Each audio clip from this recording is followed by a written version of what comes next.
No आणि welcome मुलांनो. इयत्ता 10वी भूमिती जॉमेट्री पहिलं प्रकरण समरूपता similarity.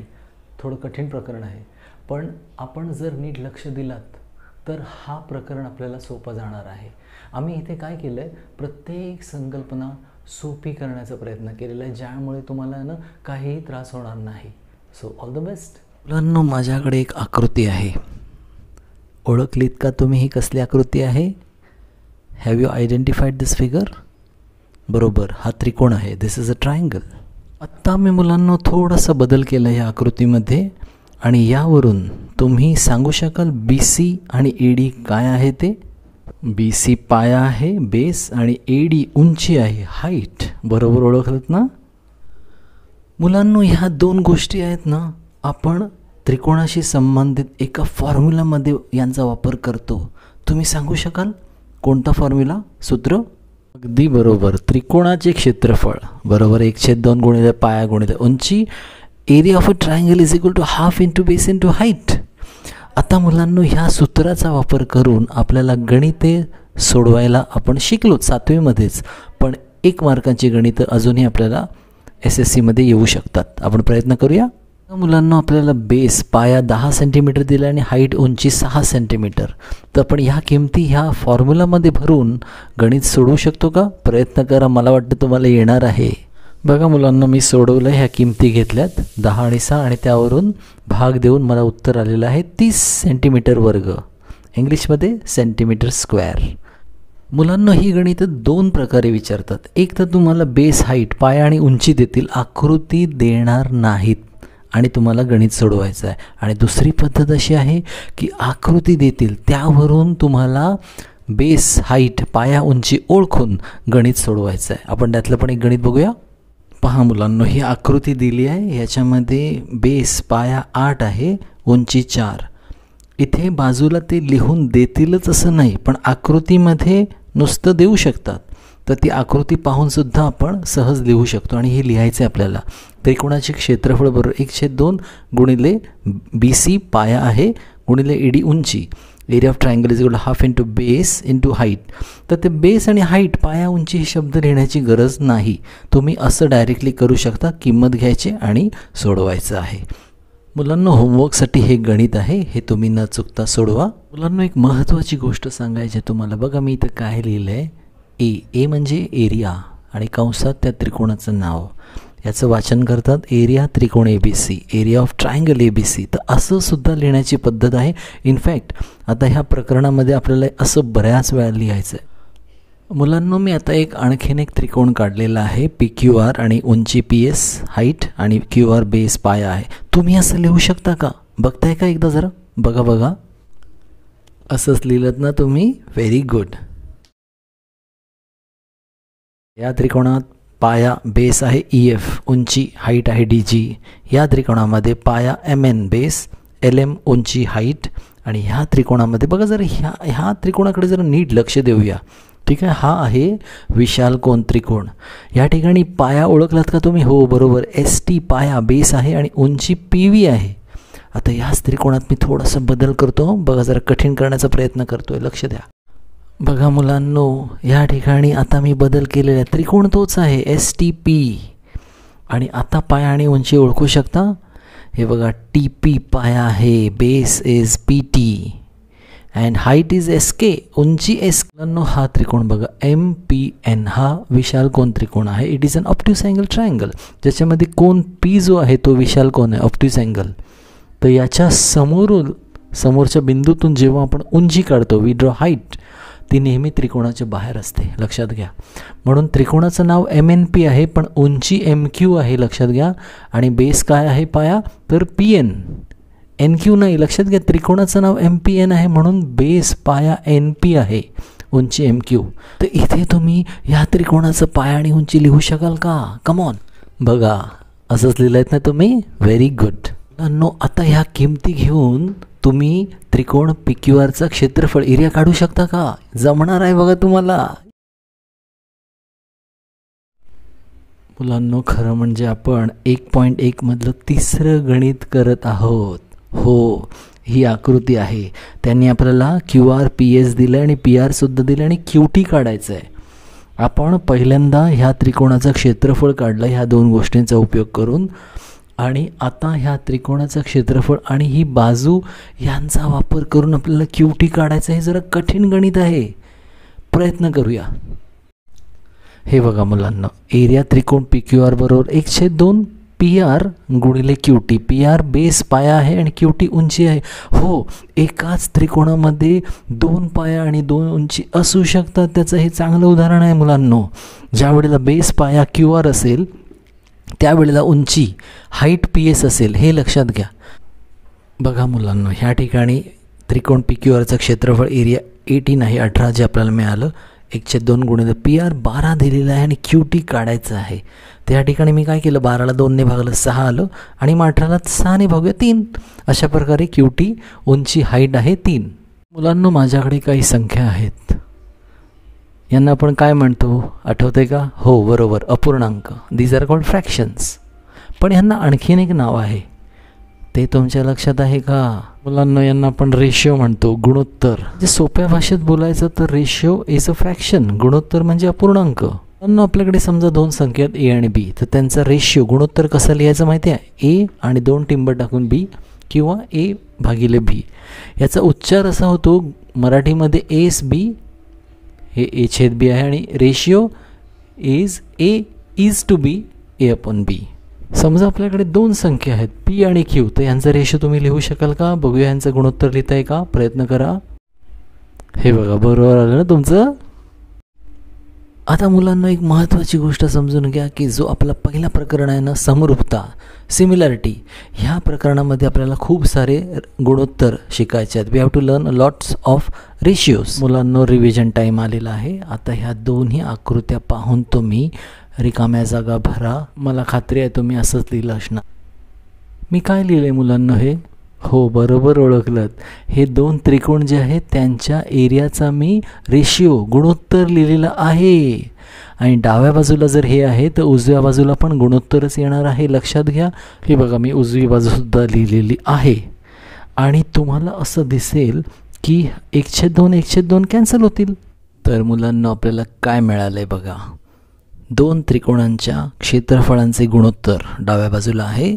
The ratio of the areas of 2 triangles is equal to, ह्या 2 गोष्टींचा गुणाकार आहे बघा. आणि या 2 गोष्टी काय आहेत त्या समजून घ्या. ह्या 2 गोष्टी आहेत ह्या त्रिकोणाच्या बेस आणि हाईट यांचा गुणाकार, पाया आणि उंची यांचा गुणाकार. इथे पण तेच आहे, हे जे आहे ह्या त्रिकोणाच्या पाया आणि उंची यांचा गुणाकार आहे, बेस आणि हाईटचा गुणाकार. तर अशा प्रकारे समजा आपल्याला 2 त्रिकोण दिले असतील आणि त्यांचा आपल्याला गुणोत्तर, क्षेत्रफळांचं गुणोत्तर लिहायचं आहे.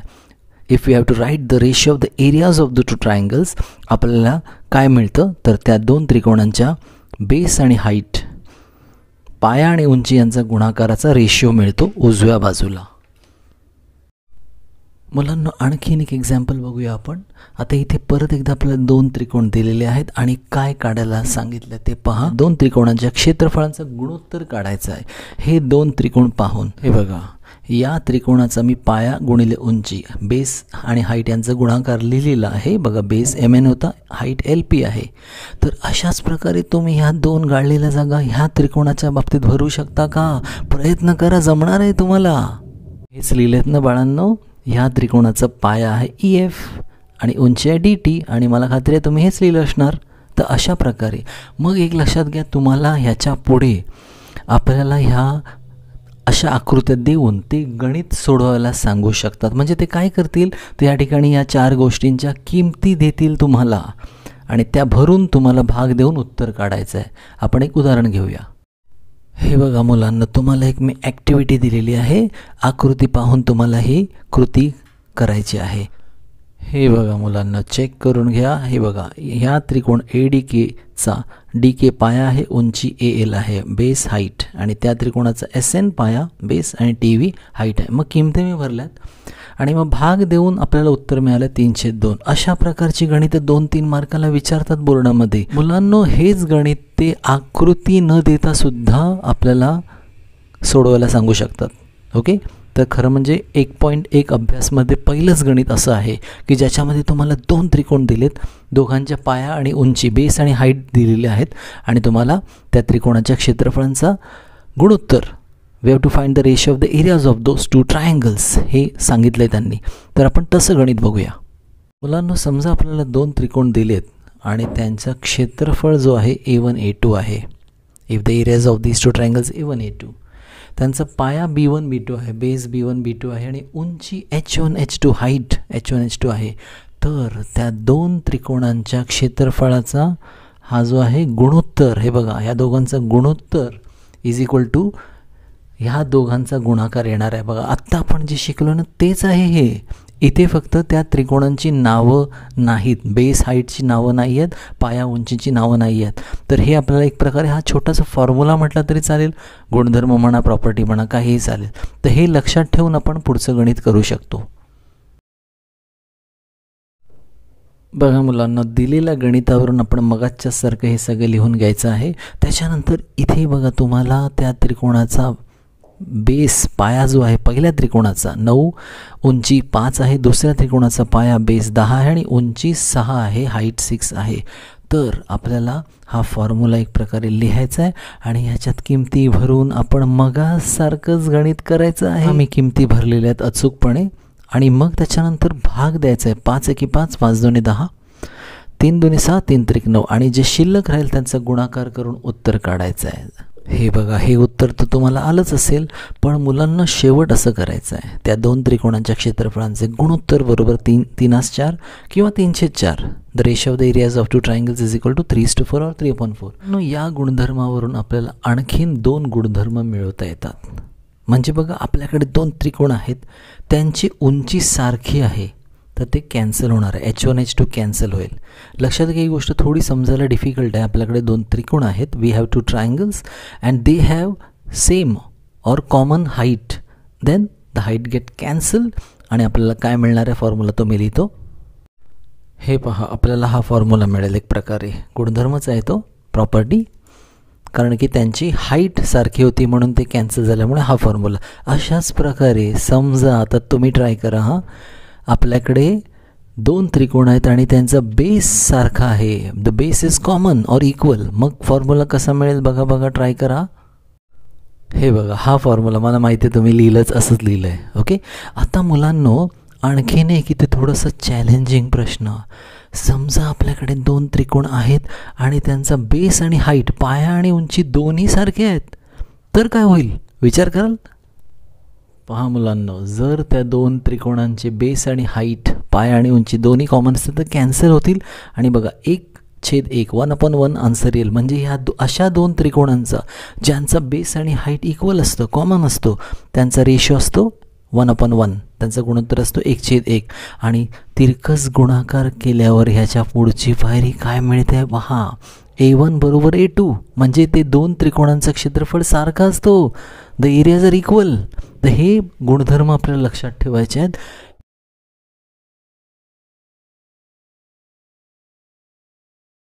मुलांना हा आहे 1.1 मधलं दुसरं गणित. ही आकृती आहे आणि त्यावरून आपल्याला काय माहिती दिली आहे बघा. BC लंब AB, BC is perpendicular to AB, similarly AD is also perpendicular to AB. BCची किंमत 4 आहे आणि ADची 8 आहे आणि तुम्हाला काढायचं आहे ह्या 2 त्रिकोणांच्या क्षेत्रफळांचा गुणोत्तर. We have to find the ratio of the areas of these 2 triangles. Okay, तर ह्या ठिकाणी तुम्हाला हे जे 2 त्रिकोण दिलेले आहेत त्यामध्ये काय तरी कॉमन आहे बघा. Yes, exactly, AB base common आहे, पाया ह्या दोघांचा समान आहे. तर त्यानुसार आपल्याला गुणधर्म वापरून गणित करायचं आहे. जमेल तुम्हाला? प्रयत्न करा. हे पहा मुलांना, मी लिहिलं आहे ह्या दोघांचं गुणोत्तर बरोबर BC भागिले AD आणि हे प्रश्नचिन्ह आपण परीक्षेत त्याचं कारण लिहायचं आहे. तर तिथे कारण काय येणार आहे, ह्या 2 त्रिकोणांचा बेस समान आहे, समान पायांचे त्रिकोण. इंग्लिशमध्ये आपण लिहूया ट्रायंगल्स विथ कॉमन बेस और इक्वल बेस असं म्हटलं तरी चालेल. त्यांच्या किमती भरायच्या आहेत आणि भाग जात असेल तर न चुकता द्यायचा आहे आणि उत्तर लिहायचं असं शेवटी. मुलांनो, 1.1 मधलं चौथं गणित समजण्यासाठी आपल्याला थोड्या काही गोष्टी महत्त्वाच्या समजून घेणं आवश्यक आहे. आपल्याकडे दोन समांतर रेषा आहेत, रेषा एल, रेषा M. We have two parallel lines, line L and line M. आता मी ह्या दोन समांतर रेषांच्या दरम्यान 3 रेषाखंड काढले जे यांना लंब आहेत. These 3 segments are perpendicular to both these lines. तर ह्या 3 सेगमेंट्समध्ये काय विशेषता दिसून येते? What do we find in these 3 segments? की हे तिन्ही सेगमेंट्स, तिन्ही रेषाखंड इक्वल असतात, कॉन्ग्रुएंट असतात. लक्षात घ्या, खूप महत्त्वाचा मुद्दा आहे. इनफॅक्ट तुम्ही कितीही रेषाखंड काढा असे लंब दोन समांतर रेषांच्या दरम्यान, ते सगळे एकमेकांना इक्वल, कॉन्ग्रुएंट, एकरूप असतील. आता मी इथे एक त्रिकोण काढला आहे, AKL दिसतोय तुम्हाला. तर ह्याची AB काय आहे? उंची, हाईट. व्हेरी गुड, लक्षात घ्या ही गोष्ट. आणि त्याचप्रमाणे मी आणखीन एक त्रिकोण काढला, इकडे बघा, NRS. तर या त्रिकोणाची उंची आहे NT. तर हे जे दोन त्रिकोण आहेत यांच्यामध्ये काय समान होईल मग? सांगा बघूया. बरोबर, उंची, त्यांची हाईट इक्वल असणार आहे. आणि याचं कारण काय आहे? तर ह्या दोन्ही ट्रायंगल्स ह्या दोन समांतर रेषांच्या दरम्यान आहेत आणि म्हणून त्यांची उंची सारखी आहे.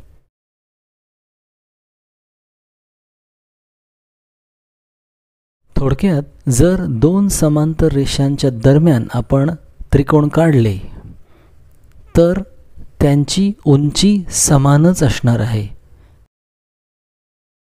बघा मुलांनो, हे आहे 1.1 मधलं चौथं गणित. तुम्हाला ही आकृती दिली आहे आणि त्याने सांगितलं की AD समांतर BC आणि AP लंब BC असं दिलेलं आहे. AP is perpendicular to BC, AD is parallel to BC. तर त्यावरून वी हॅव टू फाइंड ह्या दोन त्रिकोणांचा आपल्याला क्षेत्रफळांचा गुणोत्तर, that is the ratio of the areas of these two triangles काढायचं आहे. तर तुम्हाला लक्षात आलं असेल की हे दोन्ही त्रिकोण दोन समांतर रेषांच्या दरम्यान असल्यामुळे त्यांची उंची सारखी असणार आहे. ह्या ठिकाणी हे जे दोन त्रिकोण दिलेले आहेत त्यांची गंमत अशी आहे की बघा, हा त्रिकोण आहे ABC आणि दुसरा त्रिकोण आहे BCD. हे बघा, तर ह्या दोन त्रिकोणांचं काय कॉमन आहे बघा, नीट बघा. हो, बेस, पाया कॉमन आहे. म्हणजे ह्या दोन त्रिकोणांची उंची पण कॉमन आहे, हाईट इज कॉमन आणि बेस पण कॉमन आहे. पाया आणि उंची दोन्ही कॉमन आहेत. याचा अर्थ ह्या ठिकाणी ह्या दोन त्रिकोणांच्या क्षेत्रफळाचं गुणोत्तर 1/1 येणार आहे, जे आपण आधीच शिकलेलो आहे. मुलांनो, 1.1 मधलं 5वं गणित आता आपण घेतोय. पण हे गणित सोप्या पद्धतीने समजण्यासाठी आपण थोडंसं जरा एक छोटंसं उदाहरण बघूया. ओके, आपल्याकडे एक आकृती आहे. You can see a figure of a triangle. Actually ह्या इथे 3 ट्रायंगल आहेत. नीट बघाल तर तुम्ही ह्या 3 ट्रायंगल्स, 3 त्रिकोण शोधू शकता का? बघा मुलांना, हे ते 3 त्रिकोण आहेत. त्रिकोण PBQ हा वाला त्रिकोण PQC हा आणि अख्खा त्रिकोण आहे PBC. लक्षात घ्या, असे हे 3 त्रिकोण मला खात्री आहे तुम्हाला ओळखता आलेच असतील. तर आपल्याला ह्या त्रिकोणांच्या संदर्भात गणित सोडवायचं आहे. पाहूया. तुम्ही ओळखलंच असाल की ह्या तिन्ही त्रिकोणांसाठी उंची, हाईट PQ ही कॉमन आहे. बघा मुलांना, तुम्हाला अशा प्रकारचे प्रश्न येतील. पहिल्या ह्याच्या प्रश्नामध्ये एरिया त्रिकोण PBQ, एरिया त्रिकोण PQC काढायचा आहे. तर ह्या ठिकाणी आपण काय लिहिणार आहोत? कारण की ह्या त्रिकोणांची उंची समान आहे म्हणून ह्या गुणोत्तरासाठी आपण ह्या दोन्ही त्रिकोणांच्या पायांचा विचार करणार आहोत. मुलांना, त्रिकोण PBQ चा पाया BQ आहे, तो मी इथे लिहिला आहे. आणि PQC, हे बघा, हा PQC आहे, त्याचा पाया QC. आणि याचं कारण काय लिहायचं तुम्हाला माहिती आहे. समान उंचीचे त्रिकोण, ट्रायंगल्स विथ इक्वल हाईट्स. आणि तशाच प्रकारे इथे पण बघा, PBQ आहे वरती, परत पाया BQच येणार आहे. आणि PBC, हा अख्खा PBC घेतलेला आहे, तर PBCचा पाया आहे BC, base is PC. Okay, तर हे लिहायचं आहे. आणि ज्या वेळेला ते आपल्याला यांच्या किमती देतील तेव्हा आपल्याला त्या किमती इथे भरायच्या आहेत. आता इथे काहीच दिलं नाही, त्याच्यामुळे गणित एवढंच आहे. बघा मुलांनो, 1.1 मधलं 5वं गणित आहे आणि ही आकृती आहे. खूप सारे त्रिकोण आहेत इथे, कन्फ्युजन होऊ शकतो. आपण खूप काळजी घ्यायला पाहिजे. तर एक एक करून गणित बघूया. हे बघा मुलांना, आपल्याला पहिल्या गणितामध्ये त्रिकोण PQB आणि त्रिकोण PBC यांचा गुणोत्तर रेशिओ काढायचा आहे. आत्ताच आपण बघितलं हे गणित. बघा त्रिकोण क्यू बीचा पाया बेस आहे बी क्यू आणि ह्याचा आहे बेस बी सी. तेच मी लिहिलं आहे आणि प्रश्नचिन्ह म्हणजे तुम्हाला तिथे कारण लिहायचं आहे. दुसऱ्या प्रश्नात मुलांनो पी बी सी हा त्रिकोण आहे आणि ए बी सी हा त्रिकोण आहे. आता एक लक्षात घ्या, जर तुम्हाला अशा प्रकारे आकृतीमध्ये दोन त्रिकोण नीट समजले नाही तर ते वेगळे काढण्याचा प्रयत्न करा. आम्ही लिहिलं आहे या त्रिकोणाची उंची पी क्यू आणि या त्रिकोणाची ए डी आणि इथे कारण लिहायचं आहे ट्रायंगल्स विथ कॉमन बेस. समान पाया असलेले त्रिकोण. बघा ह्या त्रिकोणाचा पाया आहे बी सी ए बी सीचा आणि ए डी सीचा पाया आहे डी सी. तो मी लिहिला आहे ट्रायंगल्स विथ कॉमन हाईट, समान उंचीचे त्रिकोण. आता इथे मुलांना खूप महत्त्वाची आणखीन एक गोष्ट मला सांगायची आहे की ह्या ठिकाणी तुम्हाला असे पण त्रिकोण देऊ शकतात. उदाहरणार्थ हे बघा हा त्रिकोण आहे पी बी क्यू आणि दुसरा त्रिकोण आहे समजा ए डी सी ज्याच्यामध्ये काहीही कॉमन नाही. तर अशा प्रकारे मग जर दोन त्रिकोणांमध्ये काहीच सामायिक नसेल तर आपल्याला त्यांचा रेशिओ लिहिताना त्यांच्या बेस आणि हाईट, पाया आणि उंची यांचा गुणाकाराचा रेशिओ लिहायचा, जसं आपण आधी शिकलोय पहा. तुम्हाला हा व्हिडिओ आवडला असेल तर लाईक करा, शेअर करा, सबस्क्राईब करा प्लीज. थँक्यू.